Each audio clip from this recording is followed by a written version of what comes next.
आज राम लला की प्राण प्रतिष्ठा के दिवस पे ये हम सभी भारतवासियों के लिए बहुत ही ऐतिहासिक दिवस है, गौरव का दिवस है और धार्मिक व्यक्तियों के लिए बहुत ही हर्ष और पुण्य का विषय है।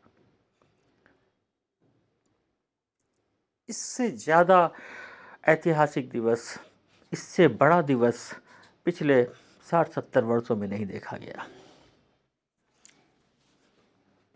और इसका गौरव जाता किसको है? निश्चित ही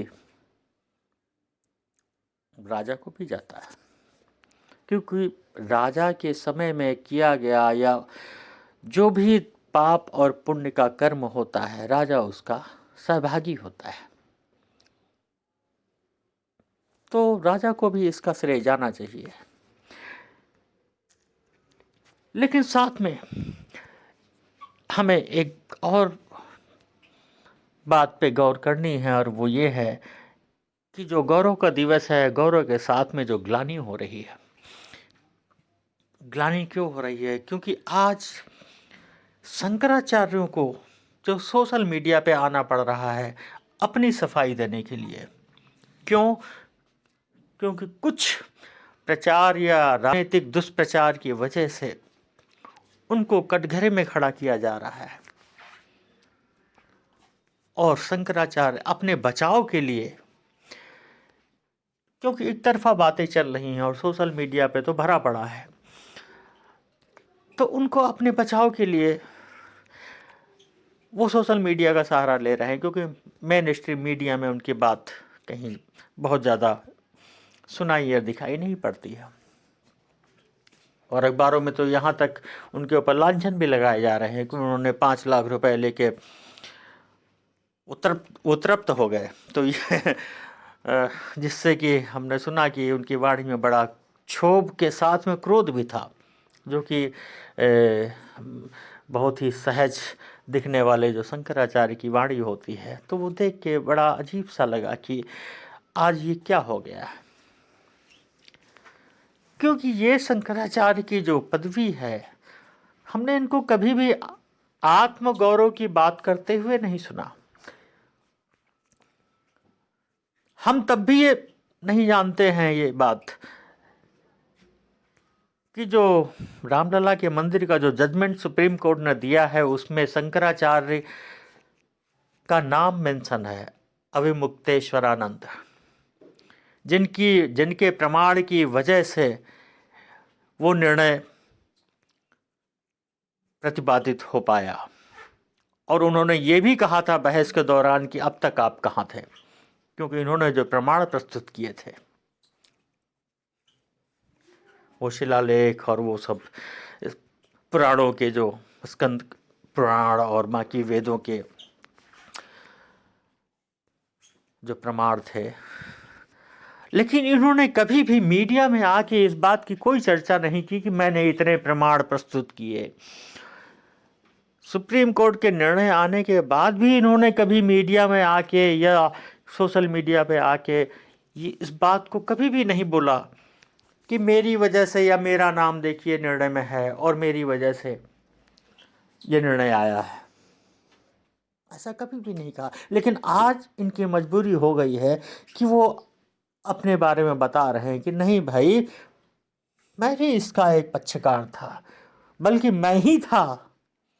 ये आज इनको बोलना पड़ रहा है और ये इनकी गरिमा के विपरीत भी जाता है। क्यों जाता है? क्योंकि हमारे ऋषि मुनियों ने कभी भी मैं की बात ही नहीं की। उन्होंने कोई आत्मकथा लिखी ही नहीं, ऑटोबायोग्राफी लिखी ही नहीं। यही तो खूबी है, यही तो सुंदरता है हमारे सनातन धर्म की। हम ऋषि मुनि के बारे में बहुत कम जानते हैं। तो कभी किसी ऋषि ने, कभी किसी शंकर ने अपने आत्मकथा कभी नहीं लिखी। हालांकि अब जो है कुछ ऐसे शंकराचार्य भी बना दिए गए हैं तथाकथित, जो रोज अपना गुणगान करते हैं कि मैंने अदालत में इतने प्रमाण दिए, 400 प्रमाण दिए, जिसका कि खंडन भी हुआ, जज ने खंडन भी किया एक। उन्होंने खंडन में किया कि वो खाली दोहावली और दोहा और कविताएं सुनाए थे, या कुछ संस्कृत के श्लोक जिनका कोई भी वैधानिक यानी कि लीगल कॉग्निजेंस नहीं लिया गया। लेकिन वो रोज अपना गुणगान करते हैं। तो ये अगर हमें यहीं पे ये जो बात है शंकराचार्य की, कि शंकराचार्य को आज क्या पड़ी है कि वो अब आके बता रहे हैं, स्वयं बता रहे हैं कि भाई मैं भी इसका पक्षकार था। उसका कारण यह है कि लोगों ने उनके योगदान को भुला दिया है, या उसको कहीं ना कहीं पृष्ठभूमि में पीछे धकेल दिया गया है, और कोई चक्र या प्रचार या दुष्प्रचार उनके खिलाफ किया जा रहा है। क्योंकि इसके पहले अदालत में तो कभी थी ही नहीं, ना बीजेपी थी ना वीएचपी थी। और पिछले 100 साल थे जो निर्मोही अखाड़ा था वो पूजा कर रहा था, तो उनको भी बाहर निकाल दिया गया। अब चंपत राय जी और वो लोग हैं जो कि राजर्षि और बताते हैं कि विष्णु का अवतार हैं, वो सामान्य पुरुष नहीं है। ठीक है, अपनी अपनी श्रद्धा है, आप उनको मान सकते हैं, लेकिन आप शंकराचार्य को कैसे अमाननीय या उनको कैसे गौण कर सकते हैं? क्योंकि सारा कुछ तो किया धरा उनका है। ये तो बहुत कम लोगों को मालूम, ये मेरे ख्याल सभी को मालूम है, लेकिन अब बहुत कम लोगों को मालूम है, क्योंकि इसके बारे में कोई चर्चा नहीं हुई कि शंकराचार्य ही थे जो कि इसके मुख्य जो है पक्षकार थे। और शंकराचार्यों ने ही एक रामालय नाम की समिति बनाई थी, जिसमें कि सभी 8 वैष्णव आचार्य और 13 अखाड़ों के जो निर्मोही अखाड़ा है उनको 13 और 8 और 4 ये मिला के 25 लोगों की एक रामालय नाम की समिति बनाई थी, जो कि अदालत में इसका एक पक्ष रख रही थी। शंकराचार्य चाहते तो वो अकेले खुद भी पक्षकार बन सकते थे, लेकिन उन्होंने ऐसा नहीं किया। उन्होंने वैष्णवी संतों को, जो वैष्णवाचार्य थे 8, उनको भी साथ में लिया, और साथ में निर्मोही अखाड़ा को भी साथ में लिया। ये उनकी गरिमा है। और तब जो है उनसे पूछा जा रहा है कि तब आप कहाँ थे, तब आप कहाँ थे जब उनको राम को काल्पनिक बताया गया, तब आप कहाँ थे जब इसका विरोध किया गया, राम मंदिर का विरोध किया गया। अब कहते हुए हंसी आती है कि पढ़े लिखे लोग, ज्ञानी लोग भी, उनको भी नहीं पता है कि कभी विरोध हुआ ही नहीं। असल में अगर देखा जाए तो जब ताला खुला या शिलान्यास हुआ, और या फिर जब निर्णय आया इसका सुप्रीम कोर्ट का, कभी कोई विरोध हुआ ही नहीं। कोई भी संगठन सड़क पे आया ही नहीं, कभी भी विरोध नहीं हुआ, मुस्लिम पक्ष से भी नहीं हुआ। जब ताला खुला था, शिलान्यास हुआ था, तब भी कोई विरोध नहीं हुआ था, और आज भी नहीं हुआ। तो कहाँ विरोध था? आपको किसने बताया कि विरोध था? लेकिन तथ्य और परसेप्शन में अंतर होता है। आप अगर फैक्ट पे नहीं जाओगे तो आप भीड़ का एक हिस्सा बन जाओगे। और भीड़ क्या है? भीड़ तो अवधारणा पे चलती है, परसेप्शन पे चलती है। जो बता दिया गया वही मान लेती है, और वही सब दौड़ते हैं, तो हम भी दौड़ पड़ते हैं। क्यों दौड़ रहे हैं ये नहीं पता है। तो ऐसा है। और जिस पे हम आक्षेप लगा रहे हैं, कम से कम इतना तो जान लें कि शंकराचार्य हैं कौन। ये कोई साधारण लोग नहीं है। ऐसे ही इनको गद्दी नहीं दे दी गई है, जैसा कि कहा जा रहा है कि ये सोने के सिंहासन पर बैठे हैं। ऐसा नहीं है। सोने का सिंहासन केवल एक प्रतीक है। इनका जो ज्ञान है, इनका जो त्याग है, वो कहीं भी नहीं ठहरता है इनके सोने के सिंहासन के आगे। ये तो एक कपड़ा लपेटे रहते हैं मात्र। और इनका जो पूरा जीवन होता है वो समर्पित होता है वेद और सनातन के लिए।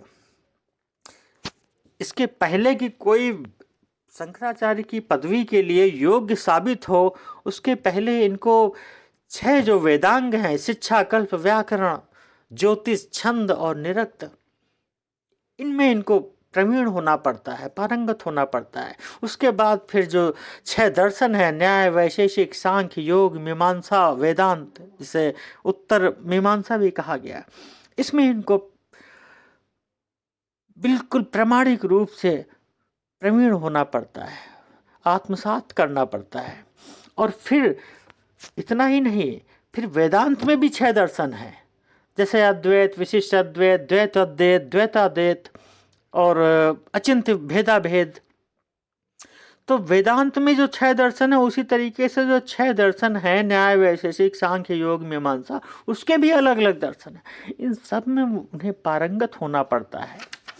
और फिर उपनिषद, जिन्हें जो कम से कम 1300 से 1400 माने जाते हैं, लेकिन कम से कम 108 उपनिषद में उन्हें मीमांसा या पूरा कंठस्थ और आत्मसात करना पड़ता है। और कम से कम 10 उपनिषद ऐसे हैं, जैसे कि ईश, कठ, केन, प्रश्न, तैत्तिरीय और अतरीय, छंदोग्य, मांडुक्य, बृहदारण्यक और मुंडक, मेरे ख्याल 10 हो गए होंगे। ये जो मेन है, इनमें इनकी टीका, टिप्पणी, भाष्य, साथ में गीता और चारों वेद, इस पे भाष्य होना जरूरी है।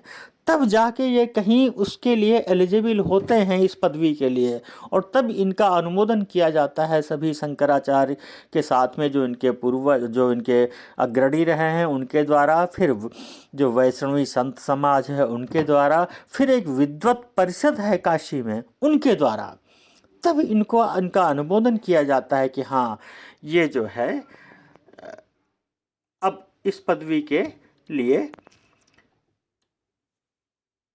इनका अनुमोदन किया जाता है। तो ऐसे ही नहीं है। और फिर इनकी जो जीवनचर्या है, बहुत ही जितेंद्रिय, एक कपड़े में लिपटी हुई, जो अपना खुद ही पिंडदान कर लेते हैं। सारा पिंडदान जीवित रहते हुए करना पड़ता है। क्यों? क्योंकि ये मृत प्राय ऐसा जीवन जीते हैं, जितेंद्रिय जीवन जीते हैं। न इनकी कोई आकांक्षा है, न कोई इनकी वासना है, सब मर चुकी हैं। इनका जीवन ही समर्पित होता है धर्म के लिए। तो ऐसे व्यक्ति के ऊपर अपेक्षित उनके ऊपर जो है लांछन लगाना, उनसे कोई ऐसी अपेक्षा करना है कि उन्होंने कोई कुत्सित कर्म किया होगा, ये बहुत ही निंदनीय है। और इसकी वजह से मुझे ये कहना पड़ रहा है कि कम से कम भीड़ तो नहीं जानती है, लेकिन कम से कम जो तत्वज्ञानी हैं, जिन्हें फैक्ट्स, तत्व और अवधारणा में अंतर पता है, जो प्रचार और दुष्प्रचार का हिस्सा नहीं है, जो भीड़ का हिस्सा नहीं है, कम से कम उनको तो आगे आना चाहिए और शंकराचार्य के पक्ष में अपनी बात कहनी चाहिए। बाकी किसी को भी आप राजर्षि मानिए, अवतार मानिए, वो सबकी अपनी अपनी धारणा है, श्रद्धा है, लेकिन कम से कम इस पदवी को मत ख़त्म करिए, वरना सुप्रीम कोर्ट भी एक दिन ख़त्म कर दिया जाएगा। क्योंकि सुप्रीम कोर्ट का जजमेंट भी इसी पे आधारित है कि राम अवतरित नहीं हुए थे। इसका कोई प्रमाण ही नहीं है कि राम अवतरित हुए थे। तो फिर एक दिन आप कह देंगे कि भाई सुप्रीम कोर्ट भी बेकार है, ये तो इसको भी हटा देना चाहिए। तो फिर तो एक ही इंसान होगा, बचेगा, जो कि सोने के सिंहासन पर बैठ सकता है और सोने के वेशभूषा पहनकर पूरे भारत में विचरण कर सकता है। तो फिर सारी श्रद्धा और आपकी सारी आस्था केवल एक व्यक्ति विशेष पे ही अगर केंद्रित है, तो उसके लिए फिर कुछ भी नहीं कहा जा सकता।